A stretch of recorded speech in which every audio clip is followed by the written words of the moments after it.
So, as I said, we're going to focus in on premise 2 and specifically the New Testament. Okay, we're going to focus in on the New Testament and how that came about, that these 27 books were decided upon as truly being messages from God. And specifically this historical evidence that Jesus and his disciples affirmed the New Testament books. Now, I'm not going to just dump a bunch of facts on you. As we've discussed and seen, a lot of this historical side of apologetics tends to be very factually heavy, right? There's a lot of details. As you remember studying history in school, or if you're studying history classes in school right now, you know that history just, whether you like it or not, history has to do with dates, names, places, events. And so there's a lot of information, and that can be overwhelming. And I sympathize with that. I'm not very good memorizing details, and so the historical side of apologetics has always been very difficult for me. So I don't want to overwhelm you with just facts. I want you to, probably more importantly, understand the flow of the argument. Understand where and why the facts are pertinent. And then we can always look up the facts, right? If we forget the facts, we can always look those up again. But if we have the general idea, like for example, this argument in mind, that will go a very long way in being able to explain to folks why we believe what we believe.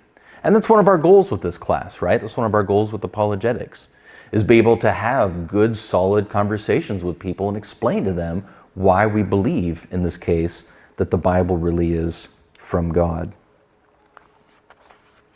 Now, I can't promise that there's not going to be any facts, right? There's going to be some information. But for the most part, I want you to understand kind of the process, the thought process behind this argument. So in that regard, let's work through this thought process, okay? So this is just kind of a step-by-step way to think through this issue, okay? A lot of the stuff we've covered before, so I'm just kind of laying it out as a thought process for us to walk through it as a bit of a refresher, but also to kind of see the overall, in one slide, the overall case, making the case for the strongest reason we believe that the Bible really is from God. So the thought process starts off at the beginning, right? With the existence of God. Just as a reminder that there can't be messages from God unless there is a God, right?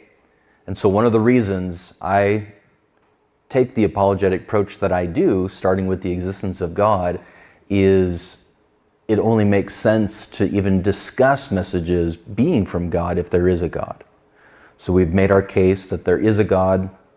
That's how we start. That's how I start in my apologetic method, arguments for the existence of God.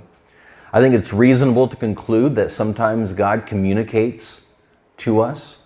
I think if there's a personal God that exists out there, it seems reasonable that he would want to communicate to us and communicate to us through people, which we call, again, prophets. If that's the case, then certainly there are people then who have messages from God. But as we've discussed, there are people out there claiming to have a message from God, but they really don't. Either they're fakes, they know that they're lying and they're trying to trick us, or they're just mistaken for whatever reason. They think they have a message from God. They truly believe it, but in actuality, they don't. So the miracle test, I think, is the primary way that we can know or confirm that somebody has a message from God. This isn't airtight. We've talked about the weaknesses of this test. It's not infallible. None of our human knowledge is. But I think it's a strong reason to believe that a message really is from God. In fact, I think it's the strongest reason. So, number 6 then, there's good historical evidence that the apostles claimed to have messages from God and did miracles to back up that claim or to authenticate that they were true prophets. So here's a verse. I'll just give you an example of where Paul is explaining this. Paul, being one of the apostles, what we would call New Testament prophets.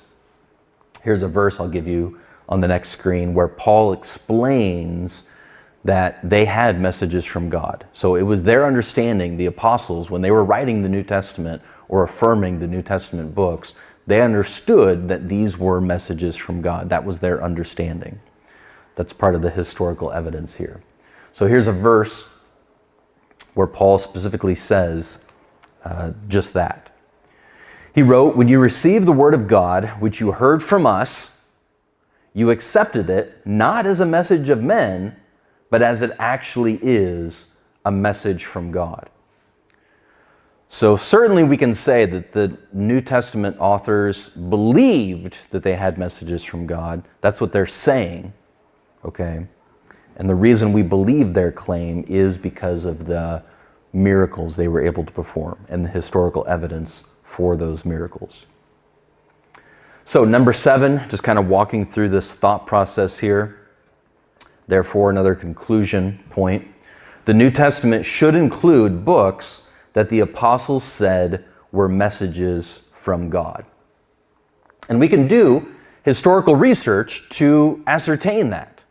We can do historical research just like we can research anything in history. The assassination of Abraham Lincoln, the Revolutionary War. We can dive into that historical research and try to ascertain, try to figure out, based on that research, which books the apostles said were really from God. We can do that today. Also, people in history have done that research as well. So, for example, there were early church leaders who did this historical research. And we're going to talk about some of these early church leaders and the research that they did. A lot of it took place in the 300s, and we'll see why that century in particular. You see a lot of this historical research. So basically you have early church leaders in the 300s, and they're doing a lot of historical research trying to, again, figure out which books really were affirmed by the apostles in the first century. And based on their historical research, based on them diving into the historical evidence that was available to them, they came to the conclusion in the 300s that these 27 books were the ones that the apostles affirmed, were the ones that the apostles said really were messages from God. Now, if you say, or a skeptic says, well, I just don't trust their research. Okay, these early church leaders, maybe you don't think they were as sophisticated as historical scholars today. Maybe they didn't have access to as much evidence as we do today. Or you think there's some sort of conspiracy, that these early church leaders had some ulterior motives when they were trying to figure this out. So you might not trust them. Okay? Well, you can do your own research. You can come alongside or redo their research if you don't trust their research. This is what's done in scholarship, right? Some scholar makes a claim and somebody else questions that claim. So they come along and they do their own research to either counter that claim or affirm it. So if somebody doesn't trust, these early church leaders and their historical research, you can come along today and do the exact same research.